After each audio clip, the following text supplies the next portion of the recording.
Wassail, beautiful people.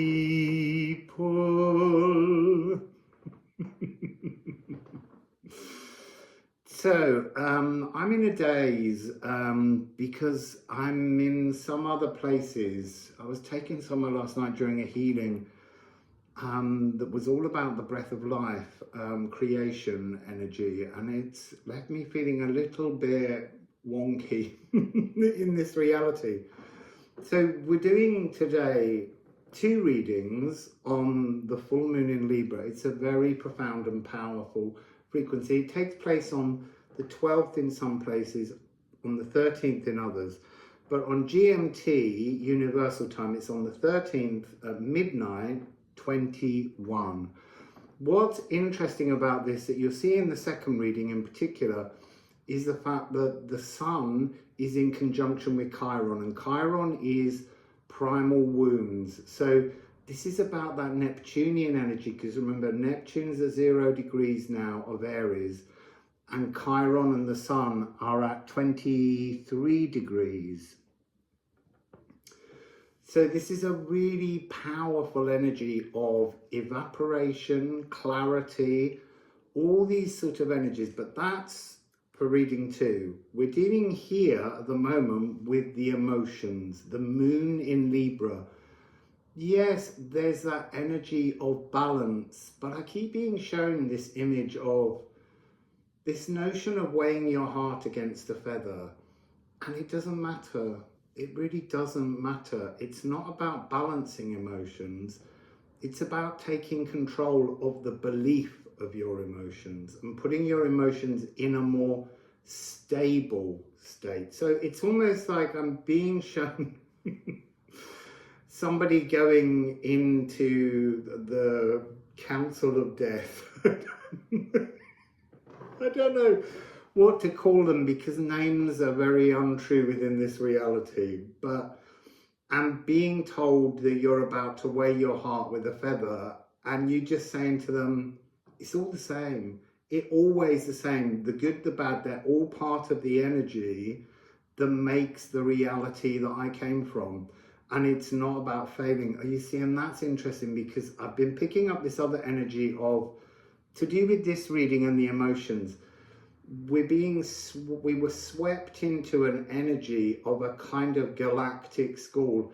There was a sense before coming here that we were all in some kind of galactic university, and before you can incarnate on Earth, you study Earth, you study the subject, and then you sign a contract and you come down to Earth with a brain wipe. So it's like you've got to pass an exam that you've forgotten everything, everything about.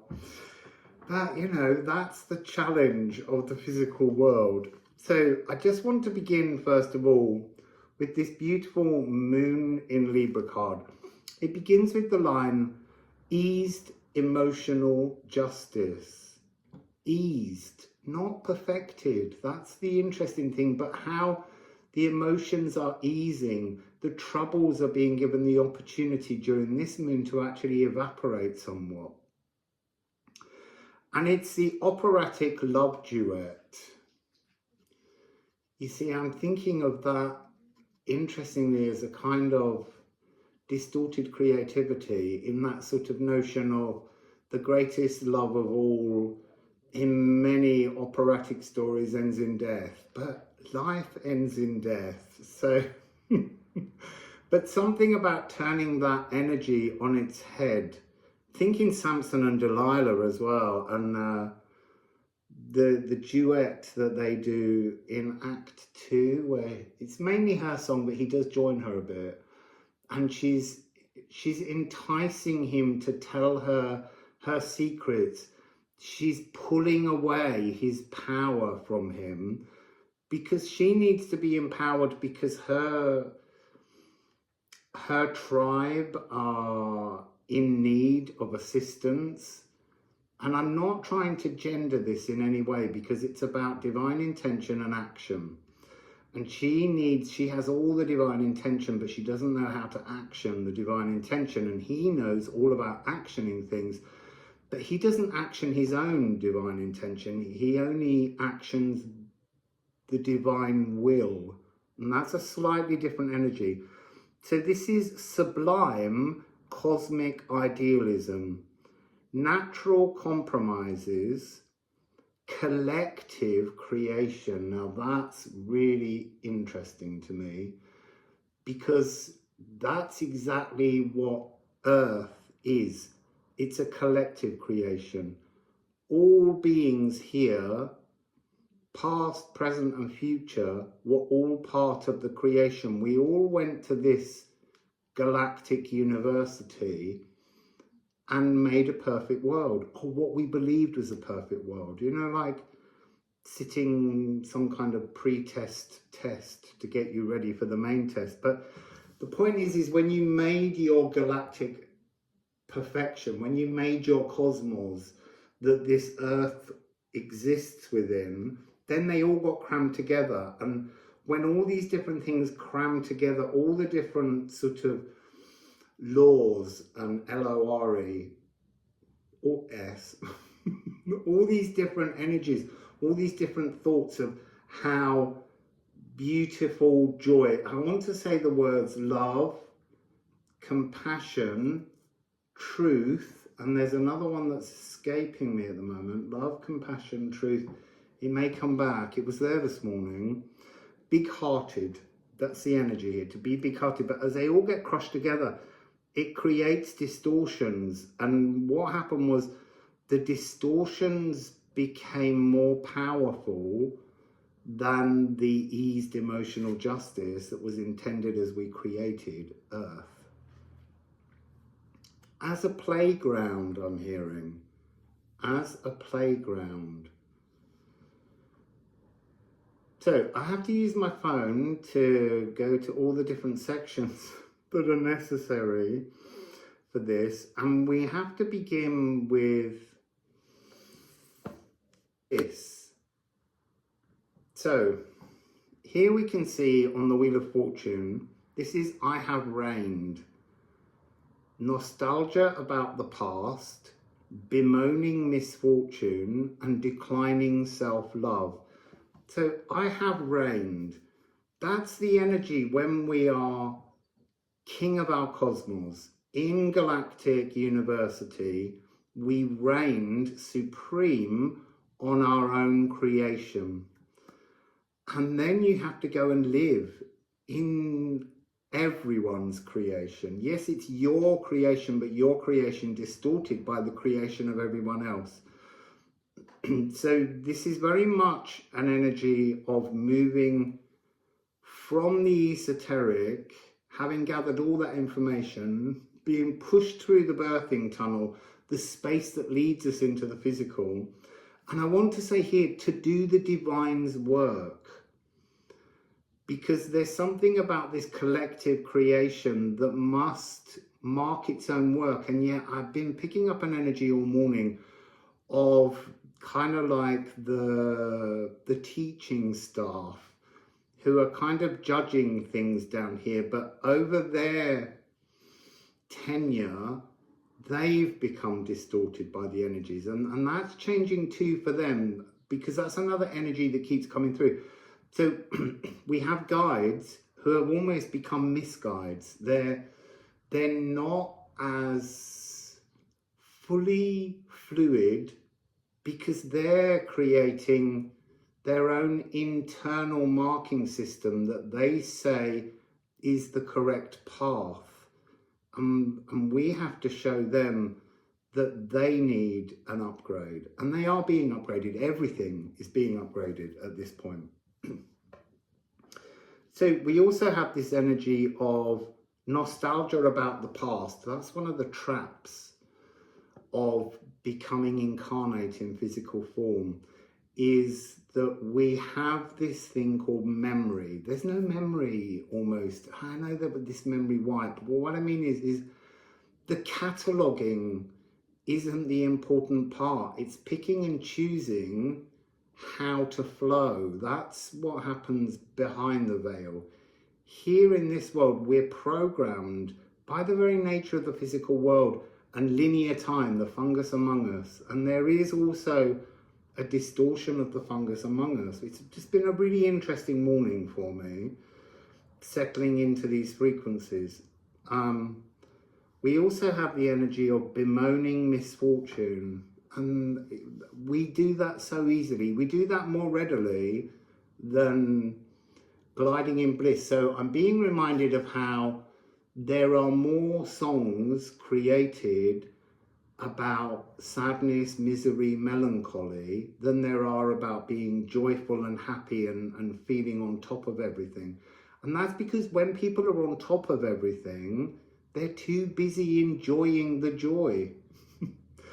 So they outsell singles and songs that are to do with misery and woe, but there's a far greater volume of songs to do with sadness and melancholy, because that brings out a creative desire to take that energy out and explore it.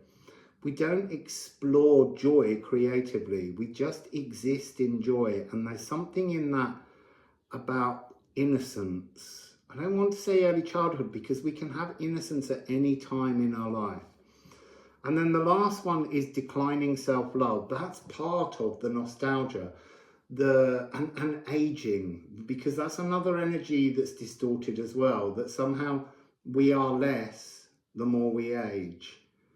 So the young think the old are stupid, whereas the old know the young are. That's not fully true, because there's a new generation coming in now that have a new air energy, and that's where we are here. They have a new air epoch understanding of the future. They're being wired to be the future, and we are the bridge between the earth epoch and the air epoch, most of us. So anyone born after 2022 will be born purely, and they're the very young, in air. But there's also the energy of people born between 1981 and the year 2000. They were the fanfare for the air energy, the millennials, the much misaligned, misunderstood. So here we have air. Air is that wind of change. So we're being edited, we're being sent down to the earth. And it's about trying to break free of ignorance is the best way to put this, to break free of ignorance, because we've had a brainwipe.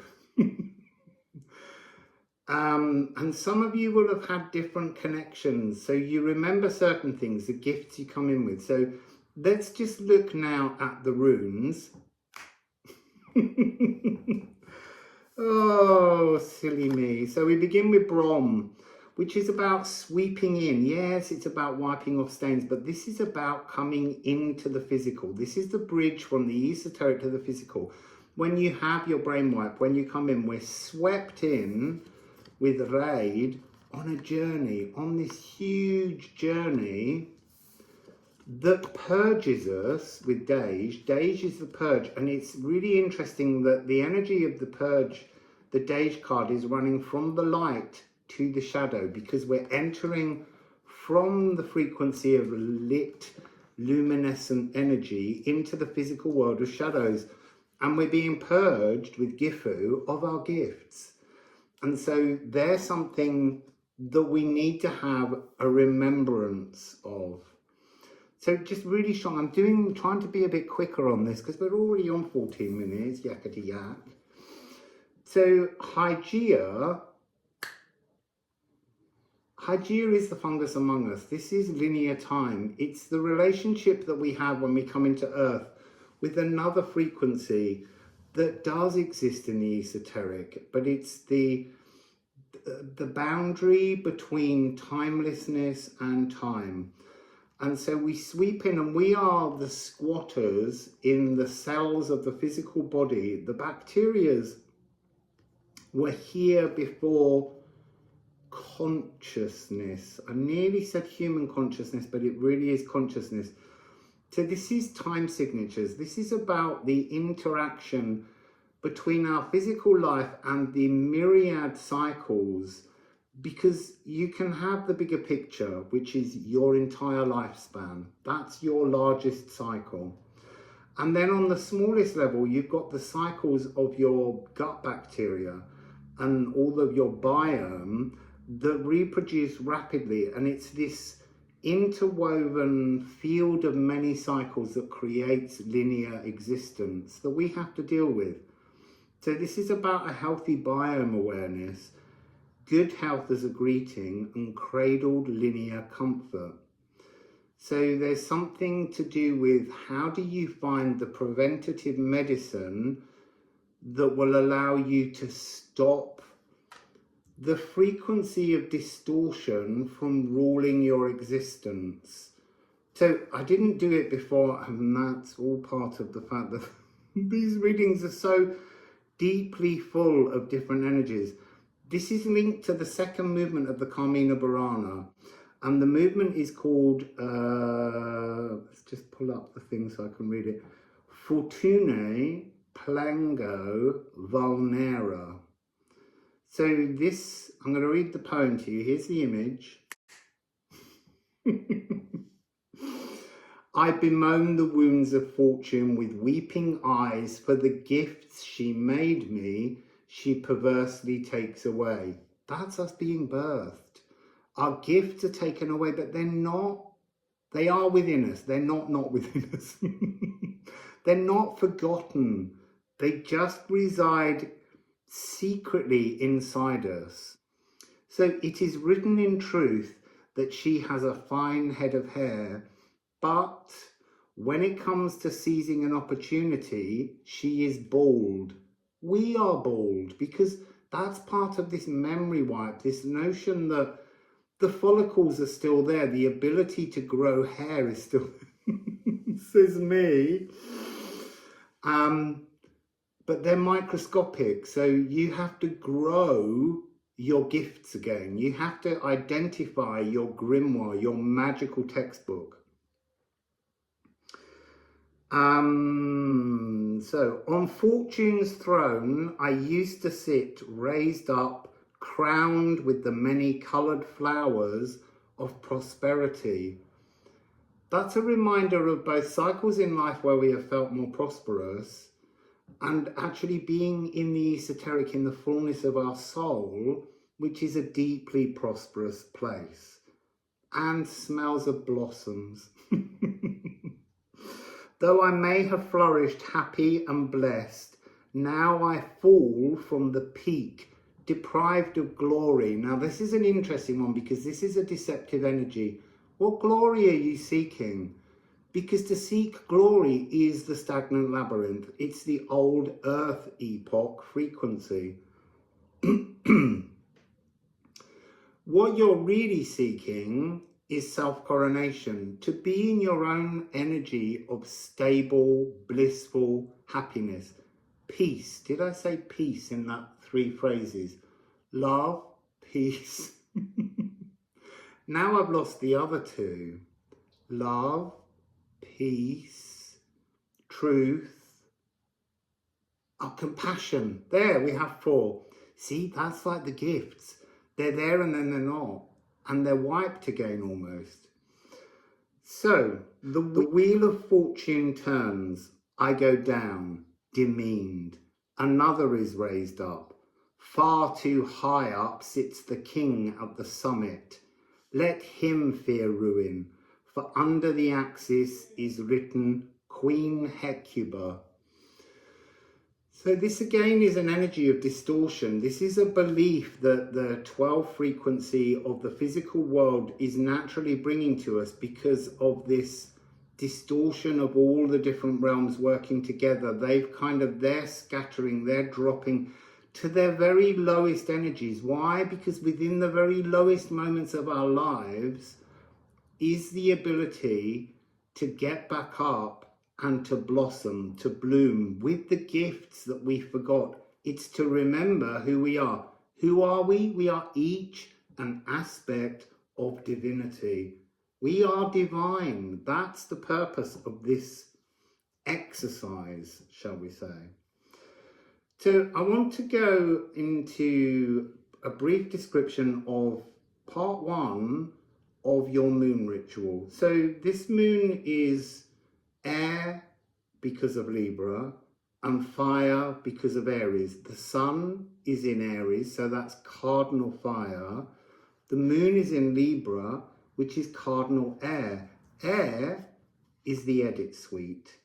This is the gentle wind chimes that resonate when we've actually stabilized and taken out and removed all the things that are the clanging distortions that resonate around our lives. So I want you to begin your, well, it's up to you, but what I'm being told to do is to go into this energy of understanding the heart and the emotions of the heart and the intuition of the third eye, the moon. And to sit in the energy, maybe an hour before the full moon, and on a piece of paper, write down all of the things that you no longer need, the things that constantly come up, the patterns, the things that resonate the most, the fears, the anxieties, all of these energies, write them down. And then just before the moon reaches fullness, you're going to burn that energy. I'm going to tell you what you're going to do in the second half, in the second reading, because that has to happen after the full moon. It's about activating the energy before and after, because this first part is the moon we see. It's the white moon, the moon that deceives, the moon that makes us over emotional. And a lot of us misinterpret the moon as some great benevolence. It's a test. You're being emotionally tested by being in the physical. The second half of the ritual takes place on the other side of the moon, in the dark moon Lilith energy. So before I go, I'm going to put these cards back into the deck, and we're going to ask, are there any last messages to prepare us for this stage on the Wheel of Fortune, coming into the world? You see, I wanted to do some sound healing notes, but it's interesting they haven't been pushed into my mind. And I think that the sound healing comes, I mean, yes, there's the F sharp and the A, but they're preparatory. And I know that the F sharp's really important in the I will reign and I reign energies. So it might be that this is, let's see. So Liffruma Healing Oracle Deck. If you like these two decks, I made both of them with friends. You can purchase this one at liffruma.com, but the other one, there's a free PDF of both of them, but there's a free PDF of the Musical Alchemy of Astrology deck in the description box. And if you open the description box and read it, you can also find out where you can send me donations for being such an amazing reader.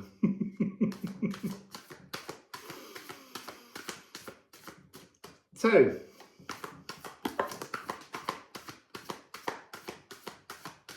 interesting, there's two cards over there face down, but there's one on my foot, on my left foot of the past, and it's saying stamp on this. This is unwheeler, this is a punctuation mark, this is a full stop. Strike the death knell history bell and blast out the past.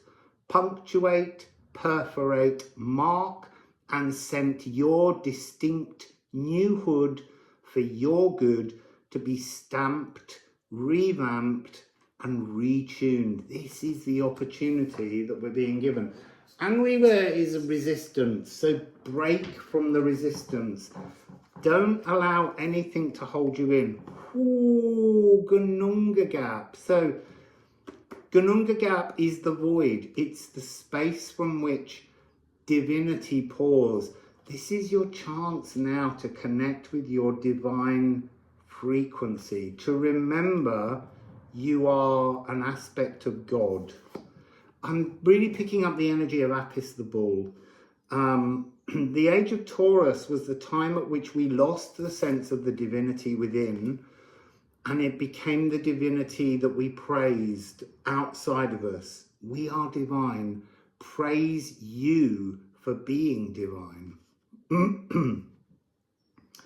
And newer, early magic.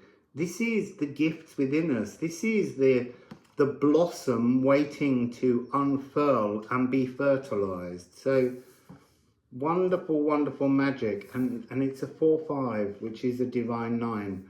So it's like when we come down, we're 4 parts remembrance, 5 parts that's been forgotten of our divinity, and we're trying to bring them back together. So, Musical Alchemy of Astrology deck.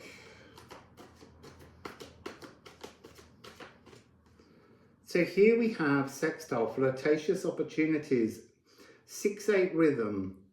So 6/8 rhythm is interesting because again it divides into 6 quarter notes, 6 quavers, but you bounce them as 2 sets of 3. So it's got a compound frequency about it, rhythms within rhythms. It's a great energy, sextile. So I'm being reminded of the frequency of Pluto or Aquarius being sextile to Aries. So while we're going into this new age, heralding this new age, it's an age where the Aryan individuality must come to the fore. There's no collective solution. The collective solution is when all of our individualities are allowed to breathe in a collective world without judgment. Saturn will be joining that energy in May. So what else do we have here? See, it's about time. This is time. It doesn't seem to be about the frequency of the body. It's how we relate to the space we exist in. Quincunx at odds with things. The Ergo Dancing Plague. So the Ergo Dancing Plague happened in Strasbourg. I forget the year. And a woman walked into the town and she began to dance ecstatically. And slowly more and more people danced ecstatically.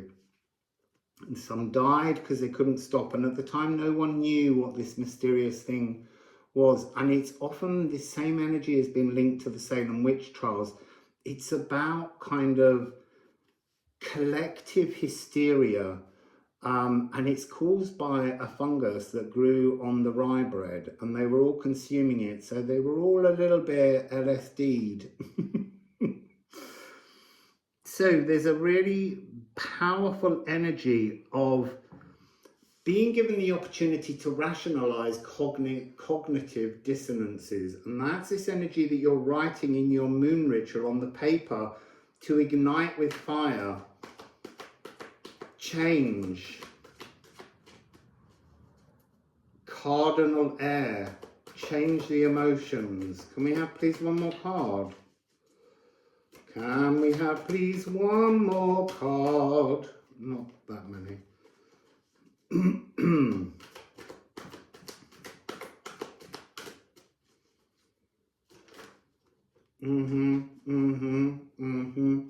Patience is coming across. Oh.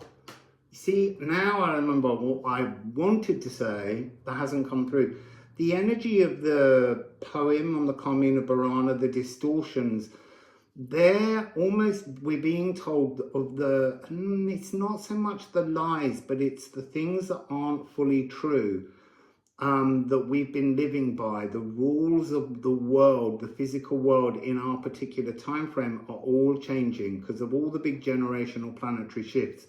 The cosmos is beginning to sing a new tune. And there is an awakening energy of indignation. Indignation is a really powerful tool because you have to become indignant at what you became, the only thing you were allowed to be. You have to become indignant at that because that's the energy of having lost your connection to the divine.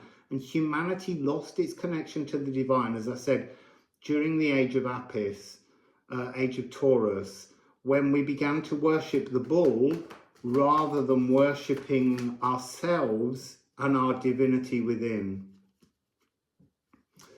So, the last message. So I'm hearing turn the tables.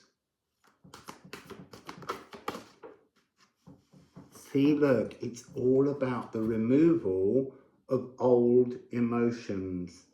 So, to convert yourself, no longer inverted, no longer unable to shine in your truth.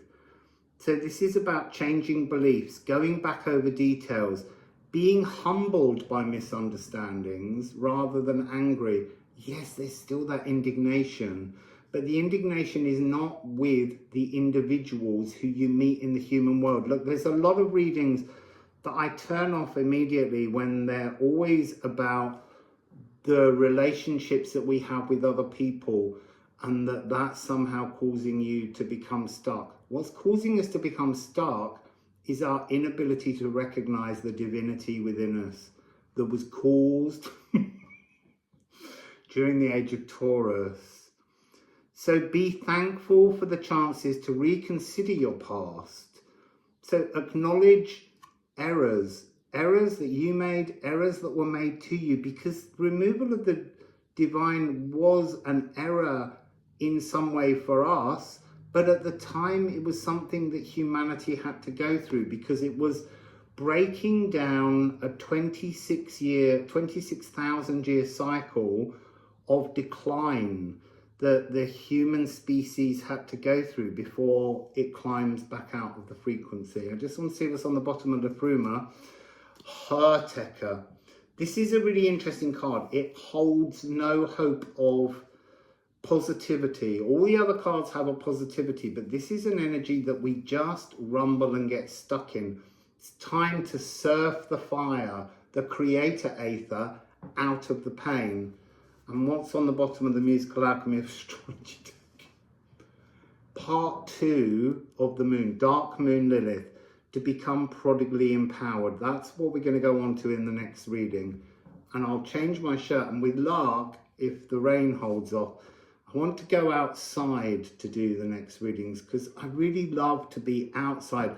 But this one felt really important to be within, because this is about being trapped inside and not knowing the way to open our divinity and let that shine into our world. So that's the reading. I'll see you in a few hours, few minutes. It just depends. I have to get them both recorded and edited, and then we'll move on to the coronation maybe tomorrow. So Wassail.